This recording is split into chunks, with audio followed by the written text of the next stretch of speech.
Good morning. I just wanted to give everybody an update on the events that occurred last Saturday, the 26th of October.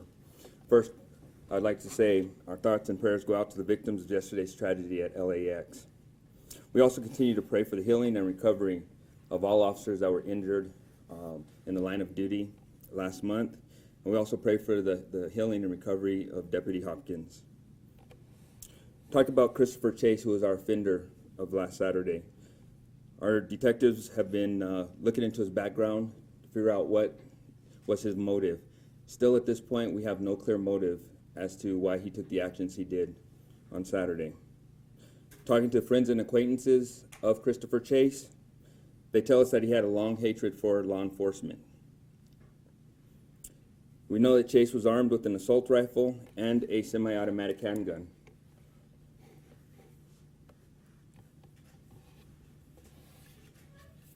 That is the actual firearms. Those are the actual firearms that he had on Saturday.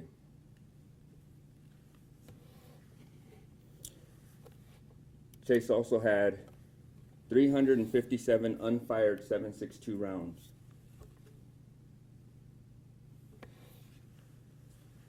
This was still loaded in his firearm, his assault rifle.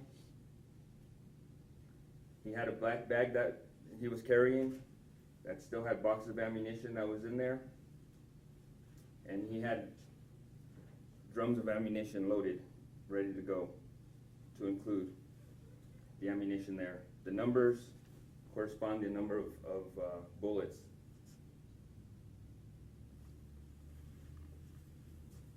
He was also wearing heavy ballistic armor. So I'm going to give you a sequence of events as our investigators was able to come up with as a result of that day. We know the first 911 call came in at approximately 11:20.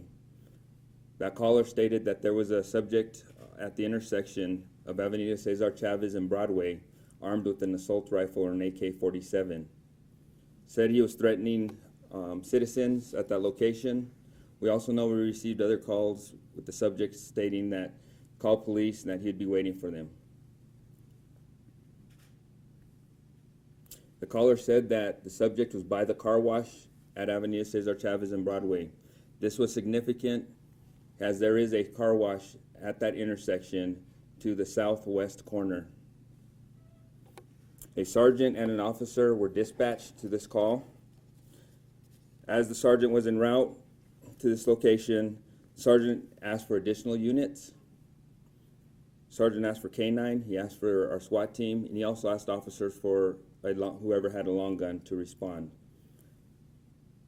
He also advised that he did not want any officers to approach that intersection or that subject. We had one officer that actually was on top of Guadalupe Bridge looking to see if he can see the subject at a distance. What we didn't know was the wrong location was given out by the 911 caller.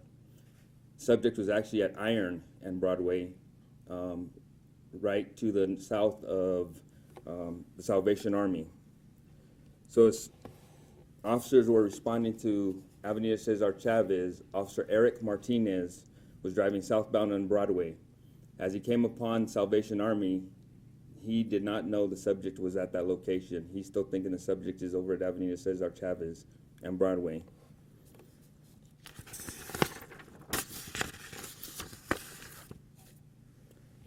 As he approached that location, Christopher Chase began opening fire on Eric Martinez. Eric Martinez then immediately stopped his vehicle, put his vehicle between himself and Chase, and exited his vehicle. As Chase was shooting at Martinez, Martinez returned gunfire. In the meantime, because he was shooting at his vehicle and there was subjects or people, citizens behind him, he moved out to his east to take cover behind other vehicles that were parked in the street. Same time, he was returning gunfire at Chase. We know that this is where he received his first, or his grazing wound to his leg. In the meantime, another officer arrives to the north, and Chase begins firing at that officer. That officer exits her vehicle and takes cover. This is close to the Salvation Army. A third officer arrives, coming from the south. Chase then turns and starts firing at that officer. That officer retreats, and to take cover behind the vehicle. He is also in the proximity of citizens at that location, so he tries to start getting citizens out of harm's way. As Chase is firing, he then gets into Officer Martinez's vehicle, P69.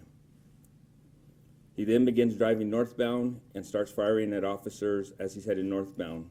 At this time, one officer then returns fire at Chase as he is driving northbound. As he crosses Cole, between Cole and Lead, this is where he shoots Officer Matt Hannum in the leg. Chase continues to drive northbound past Lead. At this time, 3 officers come to the aid of Officer Hannum. One officer actually removes his gun belt, removes his underbelt, and uses that as a tourniquet to stop the bleeding of Officer Matt Hannum's leg. 2 additional officers then take Hannum, carry him into a building out of harm's way. As Chase approaches the intersection of Martin Luther King, Officer Morales, Dan Morales, approaches that intersection. He sees a vehicle coming with lights on. He is unsure what that vehicle is. He slows down thinking that the subject had already passed him. Officer Morales slows down his vehicle. At this time, Chase begins to shoot at Officer Morales. Shoots through the driver's door, striking Morales twice in the leg, causing a severe injury to Morales' leg. Officer Morales exits his car, and he's bleeding profusely. This time, Officer Melanie Carrillo arrives on scene. She immediately gets Morales into her car, and she drives him to Loveless Hospital. Albuquerque Fire Department happens to be at Loveless Hospital, and they assist with his wounds and help transport him to the University of New Mexico Hospital. Chase continues northbound to Griegos. Officers are in pursuit of him at that time. They are on the radio calling out locations. Sergeant Lockie ends up getting behind him. The chase continues westbound up Griegos. From Griegos, he goes northbound on Rio Grande. There's an art festival going on, and there's citizens all over the place on Rio Grande, and I believe just to the north of Griegos is what I was told. And Sergeant Lockie did a fantastic job advising not to pit the vehicle because of the danger of chase and also because of the pedestrians that were at that location. Chase continues northbound to Griegos, where he comes to Ranchitos. He goes eastbound on Ranchitos down to 4th Street. He then turns on 4th Street and heads southbound on 4th Street from Ranchitos. 2 deputies are headed northbound on 4th Street. The first deputy is Deputy Hopkins. Chase begins firing upon Deputy Hopkins' car as he passes her. Deputy Hopkins' car then starts drifting, and Sean Lockie realizes something is wrong with Deputy Hopkins. He immediately pulls himself out of the chase and rushes to the side of her driver's side vehicle and realizes she is unconscious and in bad shape. He immediately pulls her from her vehicle and begins CPR on Deputy Hopkins. The second deputy that was with her attends to her, rendering aid as well. And I believe we were truly blessed the fact that she was right across the street from Bernalillo County Fire Department. They jumped into action. They immediately transported her to the University of New Mexico Hospital. As Chase approaches the intersection of Solar and 4th Street, he fires upon 2 APD officers. One APD officer attempts to shoot out the tires with his shotgun. Chase shoots at that officer, barely missing his head with those rounds. Chase continues to the intersection of 4th and Montano, where his vehicle comes to stop as it wrecks into a pillar at the gas station, at Phillips 66 gas station of 4th and Montano. Our officers do discharge their weapons at this location. It is undetermined if the fatal shots or by APD officers, or if Chase took his own life. Our detectives will meet with the Office of the Medical Investigator this upcoming week to get additional details as to if he was shot, how many times he was shot, and the manner of death. We don't know how many rounds, and I don't think we'll ever know how many rounds Chase fired at officers. We do know that he was targeting APD officers or law enforcement officers. Our preliminary numbers at this time show that 6 APD officers discharged their firearms to either disable the vehicle or at Christopher Chase.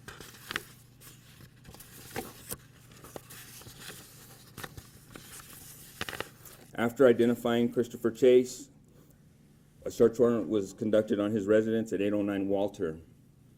Prior to the search warrant being signed and officers going there, our detectives noticed a note on the door. The note was addressed with one name and a phone number. I know there was indications that it was addressed to Albuquerque Police Department. That is inaccurate. It was not addressed to Albuquerque Police Department. It had a name and a phone number.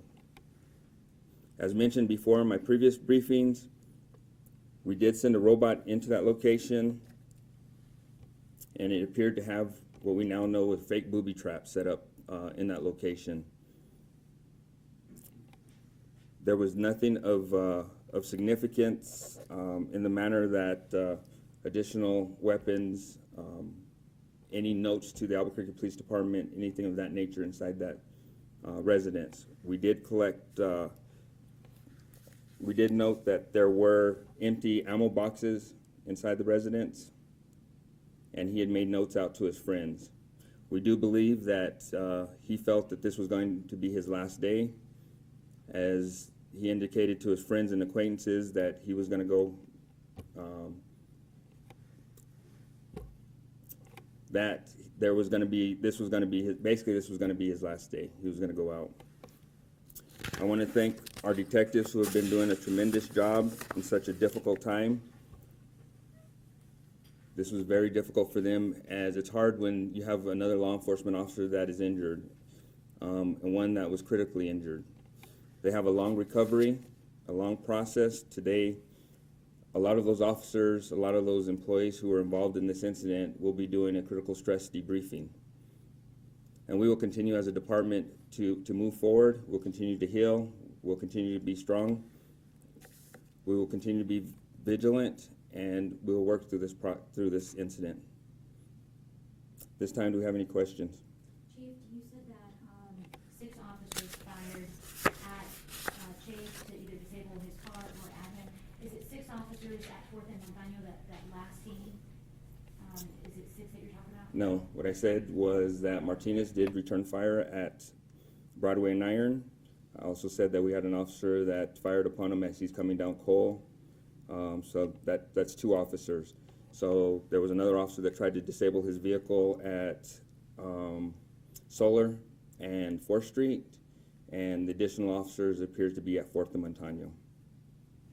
You said that it's unclear whether the fatal shots that Chase sustained are from APD officers or from himself. Does that mean that he was dead from below him, or he did have gunshot? Yes. Did your officers fire at him before he crashed, or did he crash and then proceed to get out of his car at 4th and Montano? Our officers shot at him during the pursuit, and officers shot at him when he crashed in the vehicle. The only time he was removed or taken out of the vehicle is there was indications, or we thought that there could be a possibility that he was possibly had some type of explosive or incendiary device on him.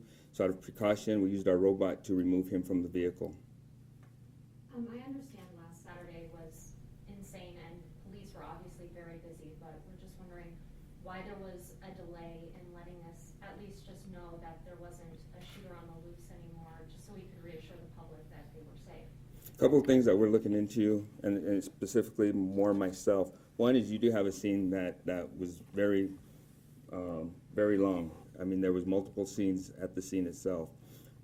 My goal is to take care of this community. Since August 3rd, when the mayor appointed me as interim chief of police, I told him I absolutely continue and will continue to take care of this community. It's one of those things that the scene was very big. We had 3 officers. At the time, we knew there was 2 officers and 1 deputy that had been injured.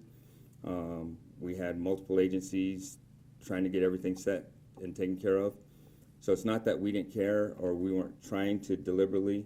We also needed to know what we were dealing with, and we also needed to try to identify the subject and to make sure that there was no other danger to the public itself. One of the things that we're looking at for the future is possibly do some type of push notifications through an APD app. Good and bad when it comes to that. When you do a push notification, if I have an active shooter inside of a school, send out a push notification. I have kids huddled in a closet. It's going to send off a tone. Now I'm going to alert a bad guy that, you know, I have subjects possibly in this closet. Last thing I want to do is have a child killed as a result of a tone from push notification. I mean, there's things that we look at. What is going to be the best practice for the Albuquerque Police Department? And that's something I do as a chief to see how will I continue to take care of this community. By no means our lack of communication or lack of letting the public know was done deliberately in any way. I know, but still, it was 11:20 when the first 911 call came in, and I don't think we heard from police really until 12 o'clock, I think was when the email was sent out. I mean, God forbid another situation like this were to happen. We could try and at least alert the media so that we can tell them that, you know, you're working the scene. And I understand that, but also en route to the scene, I got push notifications sent to my phone from certain news agencies that already had said active shooter at this location. So you, as news media, also have scanners, and you guys, and I appreciate the fact that you guys sent out those push notifications.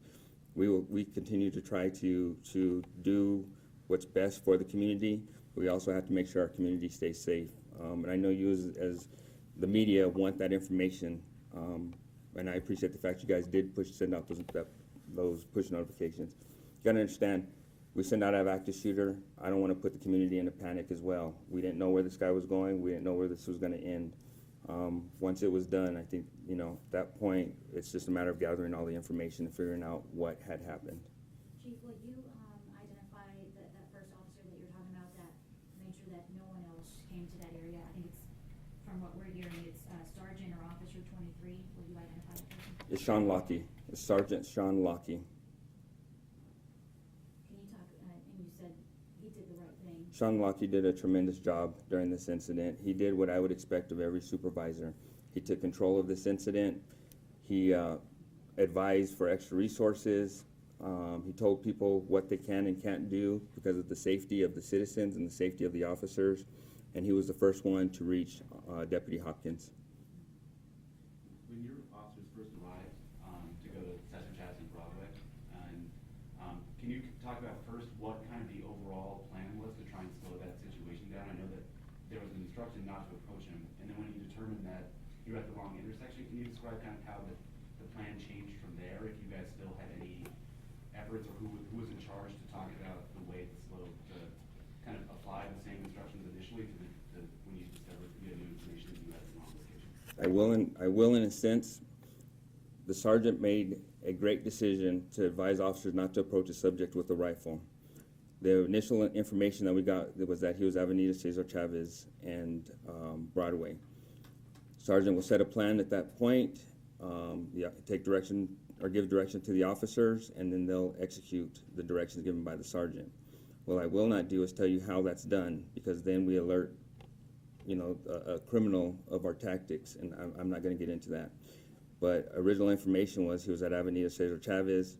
In fact, he was at Iron and Broadway, or Hazelden and Broadway, which we learned from numerous 911 calls afterwards. Did the initial calls say that, were the initial calls wrong? Did they say they were at Broadway and Cesar Chavez, or where did that error come from? I will again state, the 911 calls came in, and we were told the subject was at Avenida Cesar Chavez and Broadway. Chief, in the days after this, we've heard from the police union talking about, you know, the officers need better rifles, you know, basically what the bad guys have. Can you comment on that, and can you tell us about how many of your officers were at the scene I had several officers that had long guns.